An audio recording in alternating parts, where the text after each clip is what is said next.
This is definitely turning into a couple of beer job.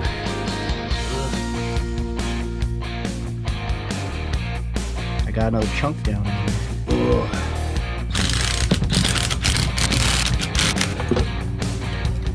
I see the problem.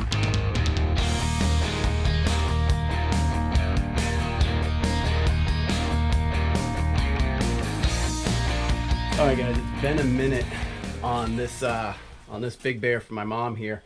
Finally the weather has cooled off and dried out, so you're not just pouring sweat trying to get in here. So here's the plan as it goes.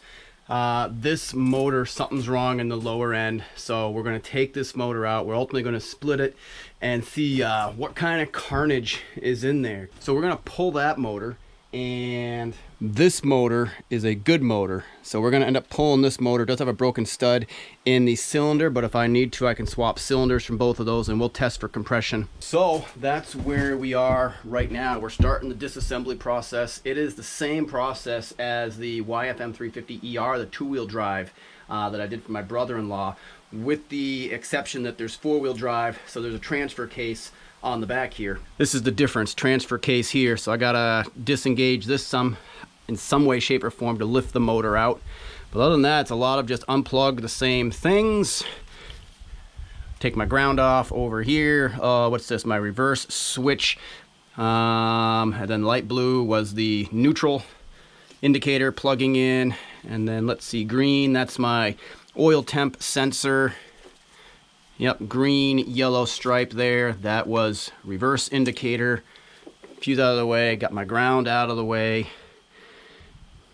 Undone from the stator up front here, taking the motor mount off here. There's a motor mount that hides up under there. Taking the carb off, including the front end of the airbox.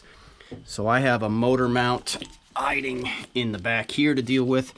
And then there's the whole rear end. And the last time I did this, I ratchet strapped up to the ceiling, which I'll do again, and drop this whole lower end so I can disengage the axle, because we're also going to replace this boot. This is the wrong size boot by a mile. We have the right one, and I got to study, because there's probably a few other things I'll have to undo. Obviously oil. Yes, I got to take the shifter off. We got to drain the oil. Behind here is the filter, and there's a pump behind here that goes up to the oil cooler. So this is all got to come off to be able to get the motor out. And another important piece, I goofed this up last time, but where these threads and these nuts sit here is important for getting into high, low, and reverse. So if I move these threads up one direction or the other direction, ultimately shift this cable, it goofs with the ability to go high, low, and reverse. What I'm going to end up doing is marking this with a Sharpie. I'm just going to do a nice line right down it before I take that off. And I'm hoping that's going to be how I can get it back to where it needs to be. And then we're pretty close. I have tried to lift this engine in with the head on, and it's a real beast. Where I've had better luck is take the head off and then take that out, then take the motor out. Where I'm paying attention is all this RVT up under here that I had seen in previous videos. I don't know what I'm going to find on this. So this could be some combination of this motor and that motor. But I'm going to get back to it. I think the exciting thing here is, while I didn't want to go this deep, going this deep really gives me the opportunity to just really go deep and clean up painting pieces, getting rust off, and really getting this thing spiffed up.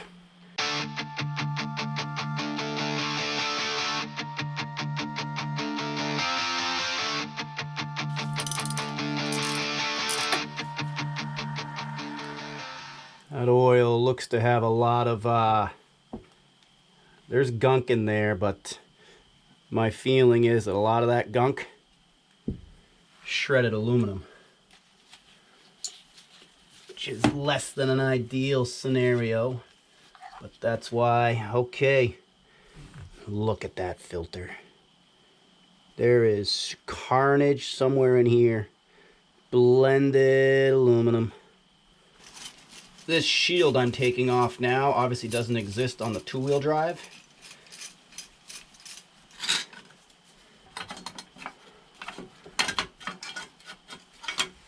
just feeds up into this housing, and it looks like with a little bit of finagling,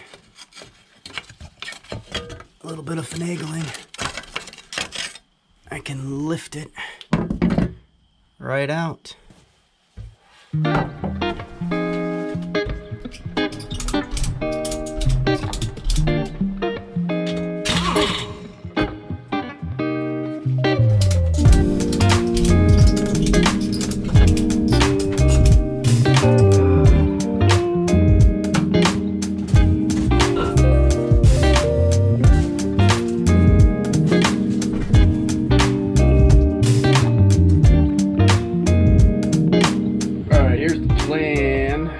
I'm getting close. I've got one motor mount holding this, and I've got the rear swing arm holding this.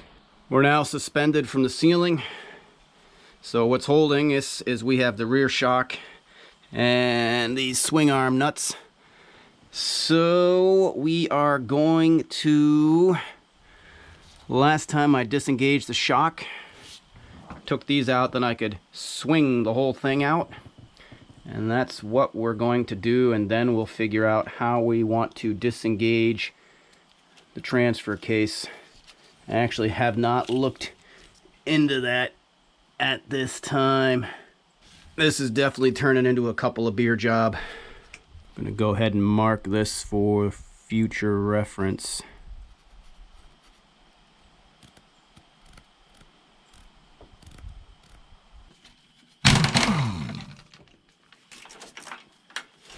So I was worried there. This is an H6 on this little 1/4 inch driver.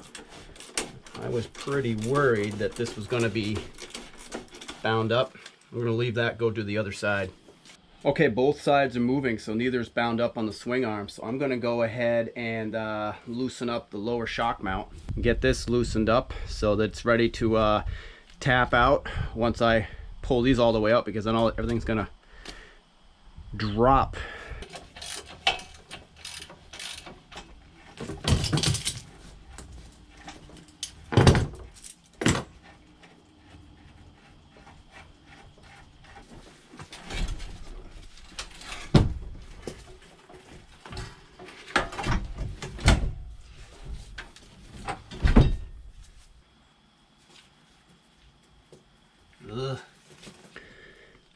Ugh. Well, I don't see damage, but this is gonna have to get a real good cleaning. I don't like it, but we will get a new boot.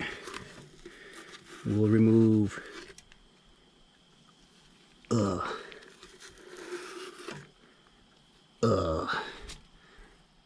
Next question.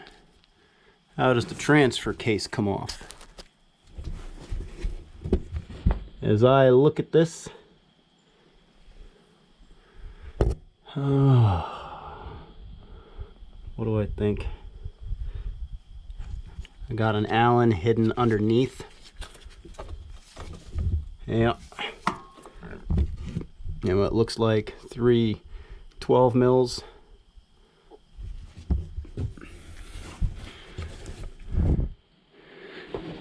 However, I'm gonna guess these 12 mils go back secure into the case. Behind here is a worm gear. I thought if I do that, this could all come forward. No, I don't know about that. It's all gearing. What do I think? I do not want to have to split the yoke to take this motor out. That would feel a little bit nuts. What I would like to find is that there's a gear mesh here so that this whole unit can come loose and I could just kind of spin it out of the way to pull the motor.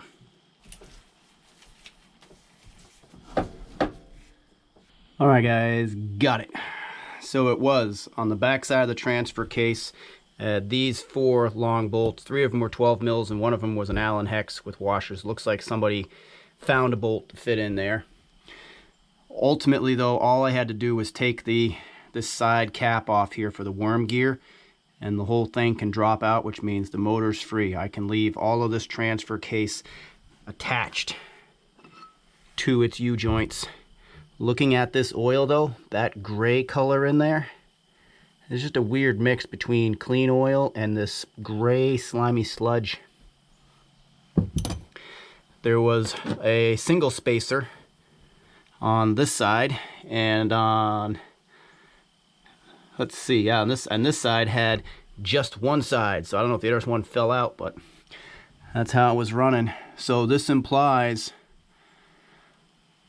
once I take out the motor mount up here and the last one down there, motor is free.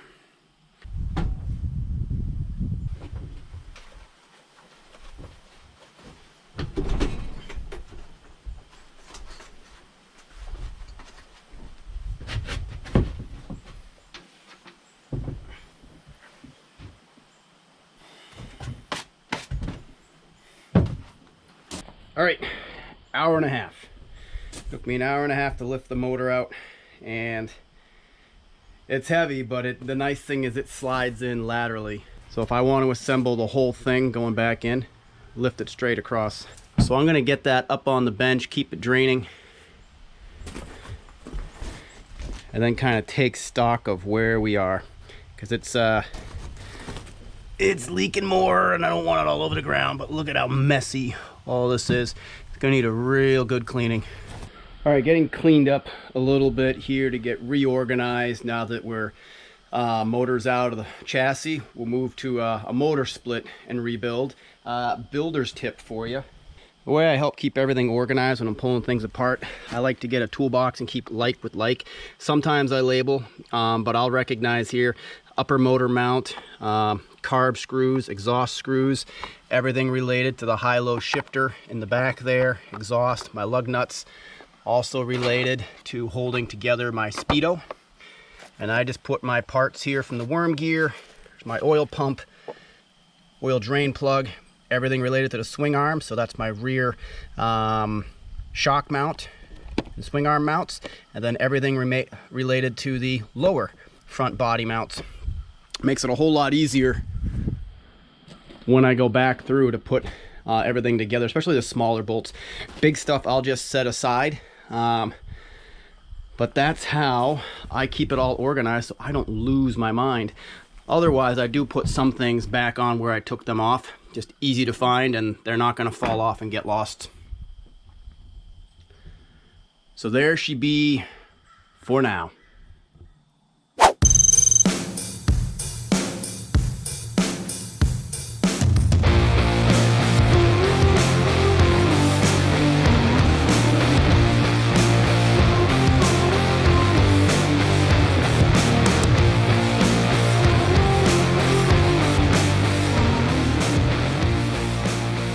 Alright guys, gonna go at this one a little different today, because rather than breaking it down in the shed on my little workbench there, I'm gonna break it down outside here where I have some more space.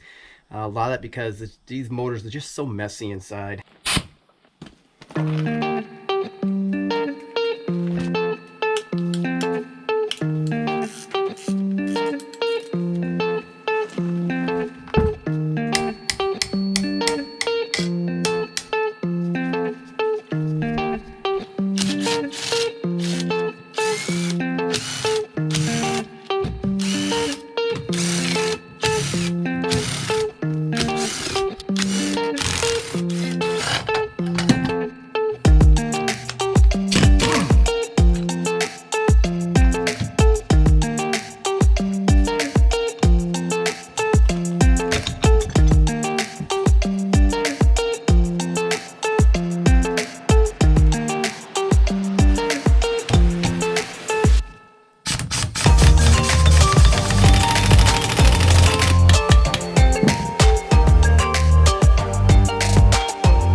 They did it, but That's the one with all the RVT.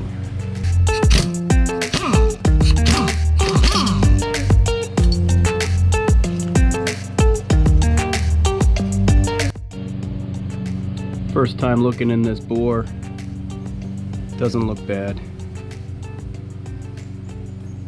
Interesting, I've never noticed, but this ring here makes me think that the piston doesn't come all the way up on the stroke.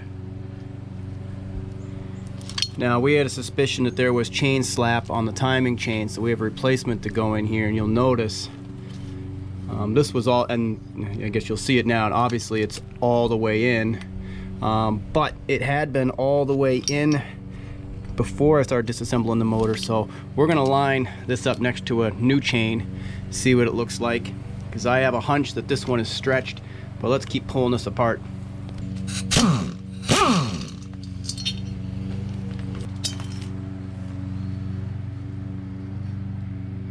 That cylinder looks nice.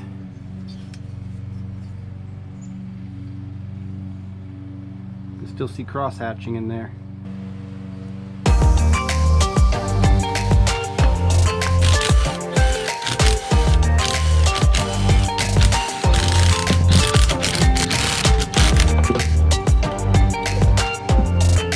I'm looking at this, I mean, it's dark oil. The bubbling here looks like moisture from water. It's just a weird mix of clean oil and sludge. And here's a piece I've mentioned before. Sits down in there, always wants to fall out of the clutch. So far, so good. Take off the clutch.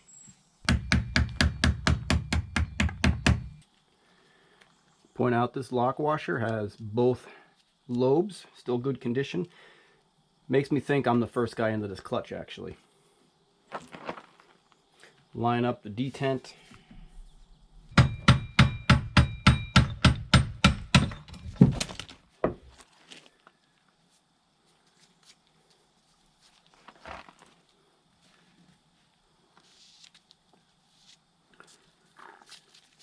Shoes look okay to me.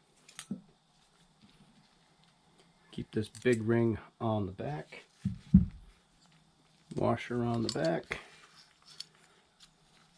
Keep all my bearings stacked on this side. Side with the washer. Sets down in. Set this aside.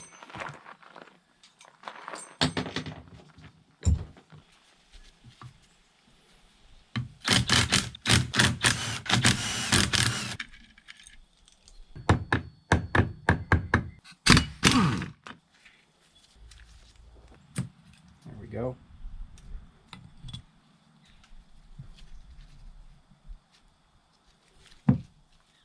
Really fused together.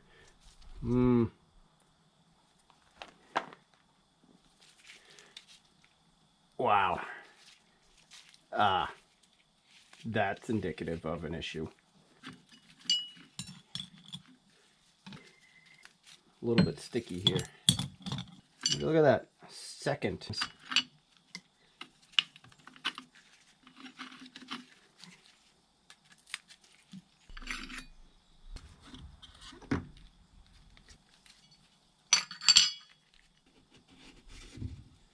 Ooh, that's nice.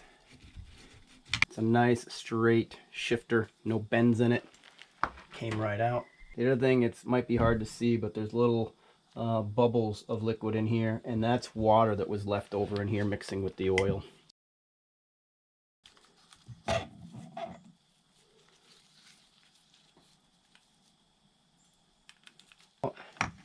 This runs off the starter.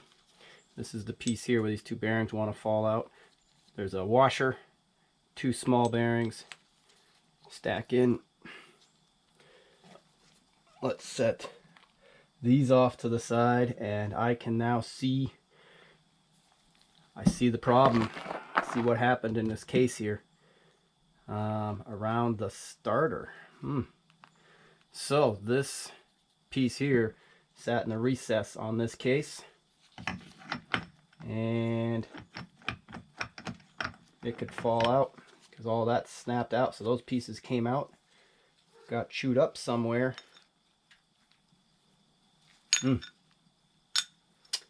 Yeah, we're learning. I wonder if that's what caused this timing chain to stretch out. I have a new timing chain, so we're going to take a look at that right now.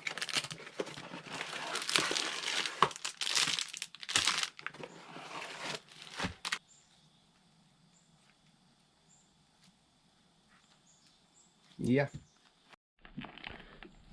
So I would tell you that's also confirmed the timing chain was stretched. It's funny, it's not a huge amount, but the chain tensioner was all the way in, and you could see certainly was rubbing. So we're going to swap the old chain for a new chain. There you go. You came to see carnage. That's what happened. I might even have those chunks. Let me go put my hand on those chunks and see if I'm missing any. Here's those two chunks that I found come out through the oil plug. I don't think we found everything yet.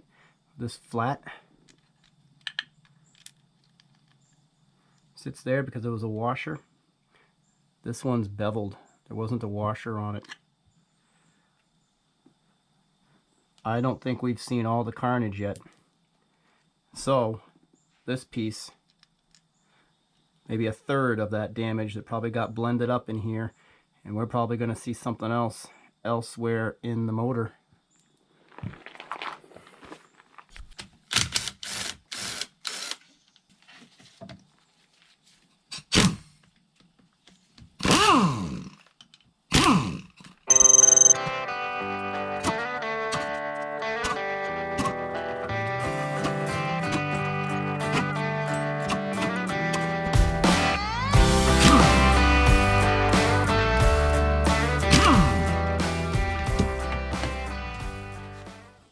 Okay, so what's left to split the case? Oh, I actually can't recall if I need to take my oil pump out, but we do need to take off the gearing here around the crank so the crank can slide out.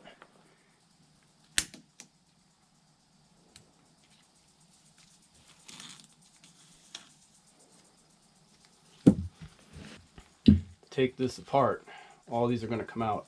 Now inside some of these are going to be little dowels, but not all of them. So we're going to cover this.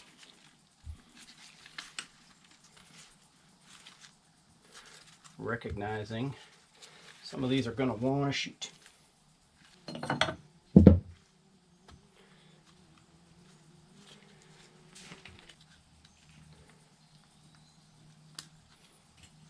Now every other one has a dowel in it, and some don't. So there's 3 with dowels and 3 without.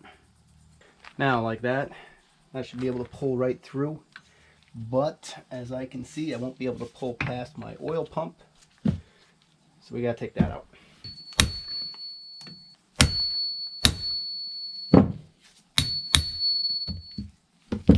So of all these screws, one is shorter.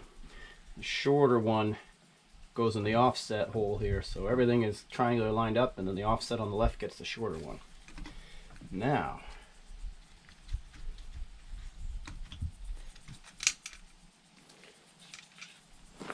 pull out the oil pump, and you'll see there's a little rod here you don't want to lose because that sets in the detent.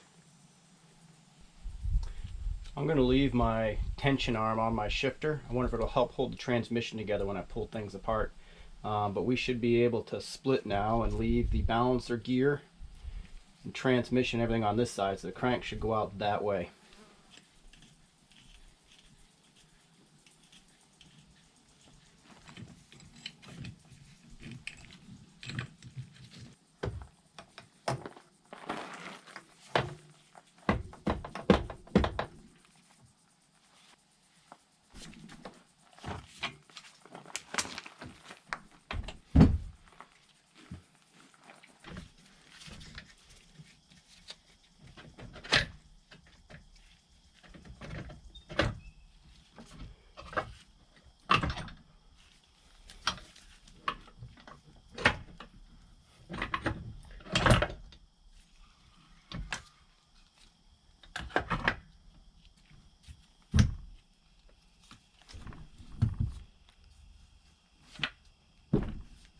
All right, guys, now we inspect.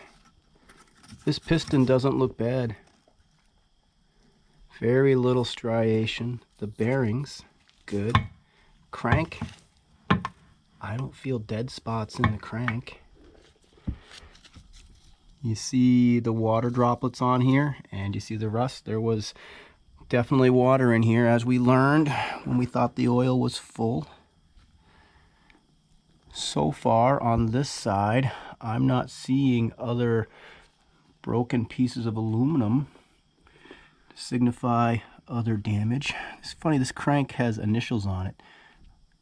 BIC? Don't know. Little ding there from something. Counterbalancer looks fine. Bearing good. Washer there, let's not lose that. All of the bearings on this side are good. Moving to the other side, I got another chunk down in here. There's another piece, and it's flat, so sitting on the bushing. So this came off where the other snapped off pieces came from.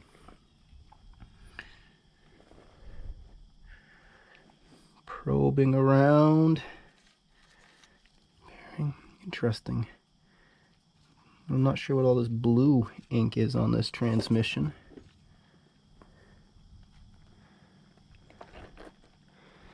But you see why we had to take that screw out that held the high-low gear retention in to split the case. Nope, that's not a brake.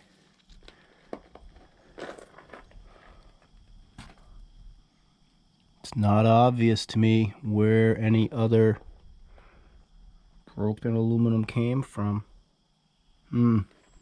So that was my goal for today, to split this and see what kind of carnage was in here. I'm a little surprised. The only breakage I have so far found has been around the starter gear. The chunks were out of the way, so maybe we have a failing starter.